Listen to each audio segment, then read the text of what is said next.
સંબંધ રાખો પણ પોતાને ભૂલીને નહીં.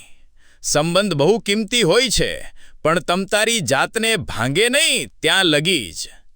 જિંદગીમાં ઘણીવાર માણસો એ ભૂલી જાય છે કે સમાધાન કરવું જરૂરી છે પણ આબરૂ એનાથી એ વધુ જરૂરી છે.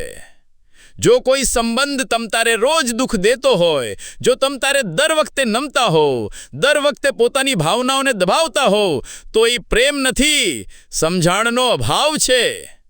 પ્રેમમાં બરાબરી હોય. જો ખાલી એક જ જણ દર વખતે માફી માંગે, દર વખતે આગળ વધે, દર વખતે તૂટીને સંબંધ સાચવે, તો એ પ્રેમ નહીં, ભાર બની જાય.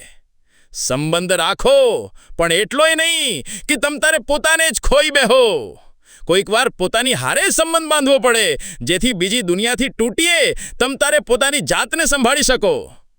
જે તમતારી કદર ન કરતો હોય એનાથી છેટા રહેવું એ જ સૌથી સારો જવાબ છે. આ તો થઈ મૂળ વાત, પણ કાઠિયાવાડમાં કહેવાય છે ને કે આપ ભલા તો જગ ભલા.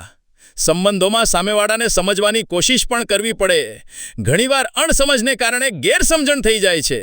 વાતચીતથી ઘણા મૂંઝવણ ઉકલાઈ શકે છે. પણ જો સામેવાળો સાંભળવા જ તૈયાર ન હોય અને તમને સતત નીચા દેખાડવાની કે તમારી ભાવનાઓને ઠેસ પહોંચાડવાની કોશિશ કરતો હોય, તો પછી આવા સંબંધોમાંથી છૂટા થવું એ જ ડહાપણ છે.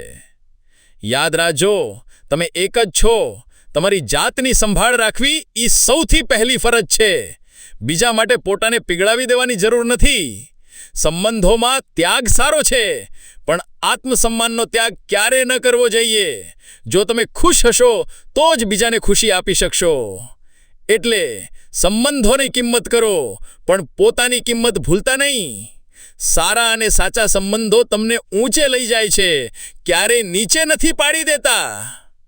શું તમને લાગે છે કે આજે ઘણા લોકો પોતાના આત્મસન્માનની અવગણના કરીને સંબંધોને પકડી રાખે છે?